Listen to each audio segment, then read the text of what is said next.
Salut à tous! Aujourd'hui, on va à la rencontre de Fanny. Vous vous souvenez? Au Gard, j'avais fait maison et objets avec elle, mais là, on va lui poser plein de questions. Elle a plein de nouveautés, j'ai trop hâte. Allez, venez!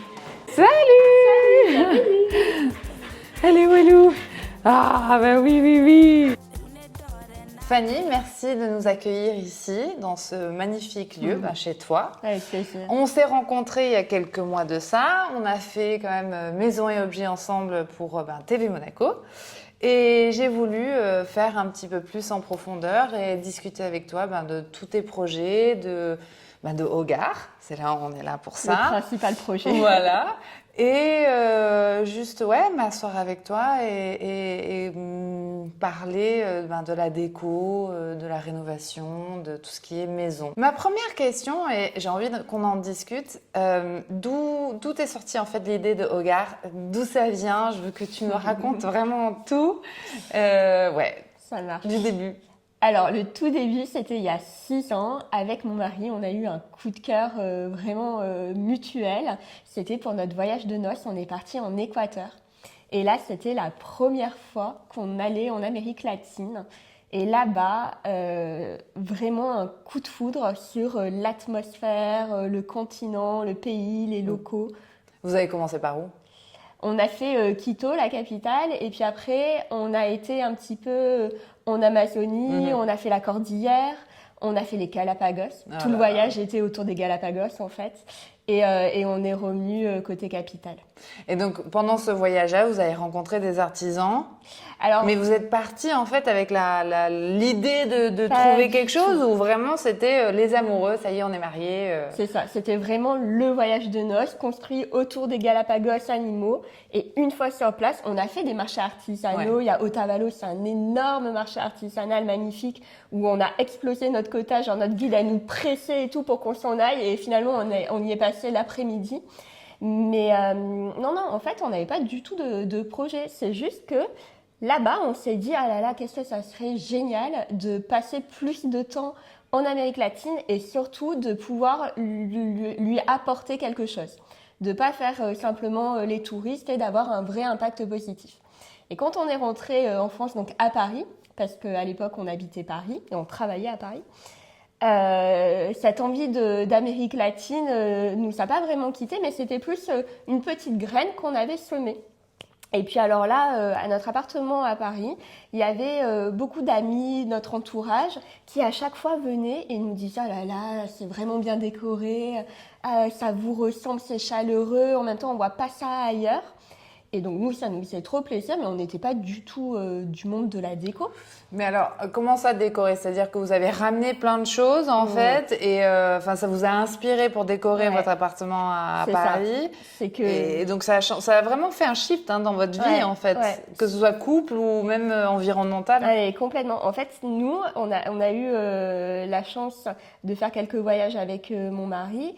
Et à chaque fois, on aimait passer du temps à trouver des objets et à discuter avec les artisans. Donc, c'était toujours autour de l'artisanat et des histoires.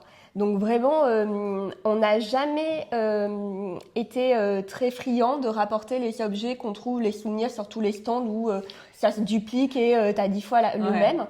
Et en fait, finalement, à Paris, notre appartement, c'était un mélange de toutes ces influences-là, avec une ligne conductrice et finalement des objets plutôt uniques. Et à force que les personnes de notre entourage nous le faisaient remarquer, on s'est dit, mais peut-être qu'il y a quelque chose à creuser.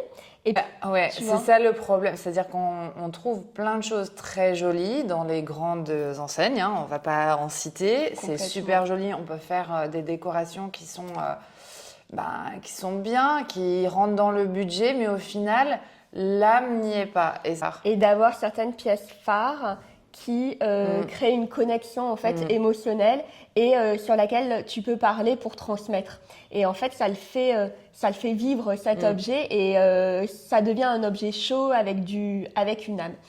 Et ça change beaucoup de choses dans un intérieur, dans une ambiance globale. Je sais que toi, t'es vraiment dans cette mouvance aussi, donc. Voilà, écoute, nous, c'est ça qui nous a donné le déclic. On s'est dit, ok, on va aller à la rencontre des artisans en Amérique latine pour leur donner la parole et raconter leurs histoires. Et moi, je sais que la première chose que je t'ai demandé, je ne vais pas le dire de suite, la première chose que je t'ai demandé quand on s'est rencontrés, c'était « mais le nom, ça vient d'où ?» Parce que moi, je parle espagnol et je me dis « mais c'est bizarre, enfin… » Non, quoi. Attends. Et donc, ouais, c'est la première question. Donc, je vais te laisser répondre. Alors, hogar, ça veut dire le foyer en espagnol. Donc, le lieu convivial où on se réunit, notre lieu de vie. Mais ça s'écrit H-O-G-A-R. Et donc, nous, symboliquement, on a changé un petit peu ce mot et on a pris le H de histoire et on l'a remis au centre du mot pour notre nom de marque. Donc, ça devient Hogar, O-G-H-A-R. Et donc, la symbolique, c'est de dire qu'on ramène les histoires au cœur de nos foyers. Ah, mais j'adore. Donc, quand vous êtes retourné, parce que tu n'es pas allée toute seule, quand vous êtes retourné là-bas, comment est-ce que vous avez choisi vraiment les artisans ? C'était un coup de cœur, c'était comment en fait? Alors, il y avait plusieurs critères. Déjà, le premier, c'était sur la finesse de l'objet, la rareté. Comme je te disais, à chaque endroit, il y a très souvent en Amérique latine des ferias artisanales. Donc, c'est des grands marchés ouverts qui se revendiquent artisanaux, mais où en fait, 90-95% des objets, c'est de l'industriel. Le côté positif de ces marchés, c'est que quand même, ça te donne un aperçu de l'artisanat local de chaque région et emblématique. Et donc, au fur et à mesure, ton œil se fait et tu es capable de reconnaître quand c'est de la qualité ou non. Donc déjà, ça nous donnait un premier filtre. Autant te dire qu'aucun artisan n'a été rencontré dans ces marchés. Mais après, au moins, quand on se renseignait dans les hôtels, chez les locaux, vraiment les locaux, et qu'on leur donnait notre idée, notre projet, eux nous recommandaient des artisans où on pouvait tout de suite sentir la qualité de l'objet. Donc ça, c'était déjà le premier filtre. Et puis après, le second filtre, c'était il fallait qu'on puisse les rencontrer. Que les artisans nous répondent, soient d'accord d'être interrogés, interviewés, filmés. Ça, c'était vraiment le cœur de notre marque. C'était de leur donner la parole à eux pour les mettre en valeur, les valoriser et qu'ils aient un espace d'expression. Et c'est hyper important pour nous parce qu'on se bat contre l'appropriation culturelle. C'est toutes les fois où on a des objets d'inspiration ethnique, mais qui en fait sont fabriqués dans des conditions déplorables en Chine et ailleurs à bas prix. Même à côté de chez eux, ils refont aussi… C'est dramatique, ce sont des tissus industriels qui viennent en masse, qui ont des couleurs hyper criardes. Donc résultat, quand tu dis artisanat d'Amérique latine, les personnes en général, ils voient le gros bonnet péruvien bariolé, les couleurs flashy, fluo qui délavent. C'est pas du tout ça qu'on a trouvé auprès de nos artisans. Et surtout, ça dévalorise le vrai artisanat. Et comme c'est vendu moins cher, résultat, les artisans, ils sont obligés de pouvoir attirer les clients avec les objets industriels et ils délaissent leur artisanat. Donc, c'est un vrai enjeu. Donc voilà, rareté, finesse de l'objet, possibilité de rencontrer l'artisan. Et après, le troisième point qui était hyper important dans nos critères de sélection, c'était l'impact culturel. Est-ce que l'objet est vraiment relié à une culture pour qu'il aille au-delà d'un simple esthétisme ? Quelle est l'histoire de l'objet? Quelle est la culture? Parce que notre mission, c'est d'aider les artisans à protéger leur culture. Mais il y a aussi, alors ce que j'ai compris, tu as 2 lignes. Explique-nous un peu ces 2 lignes, vraiment. Oui. Parce que, Alors, d'un côté, tu as les pièces de décoration qui sont plus du quotidien, des textiles, tapis, plaids, coussins, mais aussi des petits objets de décoration en céramique et porcelaine. Ça, c'est la ligne Hogar, qui est disponible aux particuliers et aux professionnels. Ouais. Et après, par contre, tu as une ligne de pièces d'art toujours fait par des artisans qui sont, eux, plutôt des grands maîtres artisans, donc qui ont une reconnaissance à la fois nationale, voire internationale pour certains. Et là, ce sont des pièces qui sont commandables à la mesure, sur mesure, et qui ont un certificat d'authenticité, qui sont numérotées, voire uniques. Et là, on est vraiment sur une œuvre d'art beaucoup plus rare. Oui, donc ça, vraiment, tu les représentes au final. Voilà. Moi, je suis l'intermédiaire. C'est ça. Là. Ouais, Là. tout à fait. Ça, c'est ma pièce préférée. Le petit allée de Si Rires. quelqu'un, voilà. Voilà, c'est là. Je suis née en juin. Donc du coup, moi, de ce que j'ai compris quand on a discuté longuement, c'est que aussi au niveau des plaids, c'est des coloris, comment ils le font vraiment? Les coloris sont faits comment en fait? Donc en fait, effectivement, il n'y a absolument rien d'industriel, tout est fait main. Et ça depuis l'élevage des animaux en fait. On a l'élevage du mouton et du lama, leur tonte. Après, on a tout un processus de filage de la laine où on va la prendre et de la laine en pelote toute désordonnée et toute sale. On va la laver, la peigner et surtout la filer pour en faire des pelotes de laine utilisables.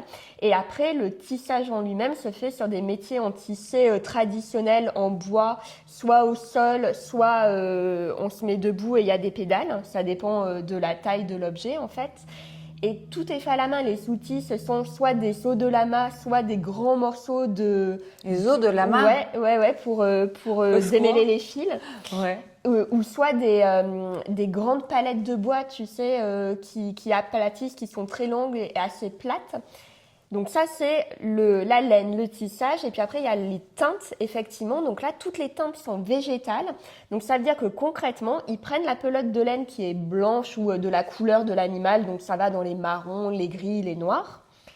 Ils la mettent dans un bain d'eau qu'ils font bouillir. Et dans ce bain d'eau, ils rajoutent des minéraux et surtout des végétaux locaux. Donc des feuilles d'arbres, des écorces, des fruits. Et en fonction du temps qu'ils laissent macérer, la fibre de laine va se colorer et on va avoir de très jolies teintes pastel. C'est hyper étendu, ils font des centaines de couleurs avec ces procédés-là. Et ce qui est bien, donc, c'est qu'il n'y a aucun colorant et additif chimique et surtout, ça dure dans le temps. Comment est-ce que je peux garantir qu'en fait, je veux le garder 15 ans, que ça va être gardé dans le temps au niveau coloris, quoi? Parce que les artisans chez qui on va, généralement, c'est transgénérationnel. C'est-à-dire qu'ils ont appris leur artisanat des générations précédentes. Et parfois, ça remonte jusqu'à 5-10 générations. Et on a été souvent hyper émus et touchés parce que tous les artisans nous ressortaient des produits faits par leur bisaïeul, arrière-grand-mère. Et si tu les vois, ce sont des tapis, ce qu'on a pu acheter avec les différences actuelles maintenant, mais qui n'ont absolument pas bougé. C'était impressionnant. Des tapis qui ont 100, 150, 200 ans, donc qui sont des trésors familiaux transmis, dont les procédés sont respectés aujourd'hui, qui sont comme si tu les avais achetés hier. Mais c'est incroyable. C'est exceptionnel. Ça, c'est pour les teintes. Et puis après, comme je te disais, il y a beaucoup de produits où on utilise directement la couleur naturelle de l'animal. Oui. Donc une couleur naturelle, par définition... Oui, qu'elle soit noire, qu'elle soit marron, qu'elle soit beige. Mais ça, c'est encore une autre question, ce truc d'industrialisation en fait, des produits, des objets de décoration, des meubles.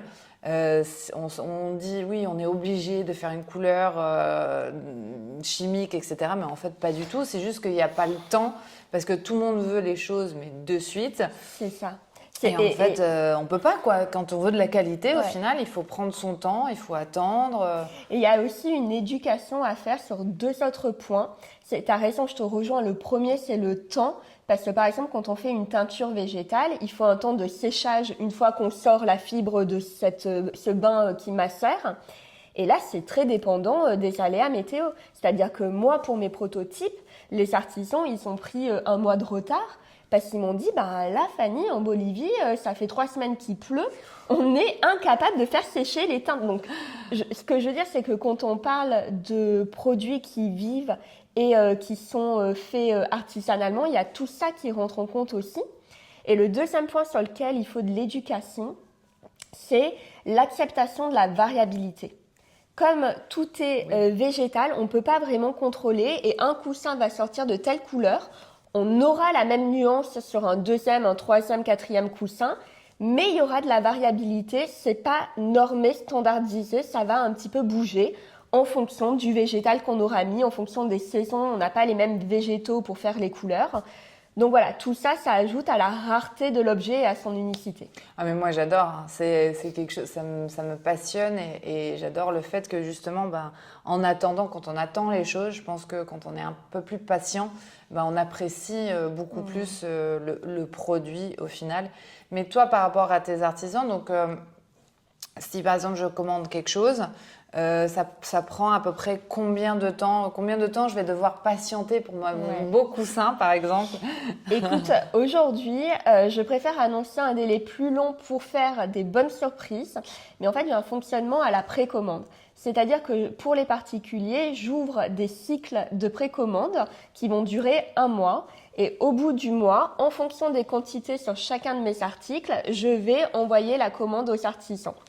À partir de ce moment-là, j'annonce un délai de 6 mois. Alors généralement, ça sera moins, mais au moins 6 mois, c'est plutôt en fait, certain. Il faut qu'on regarde la météo en Bolivie.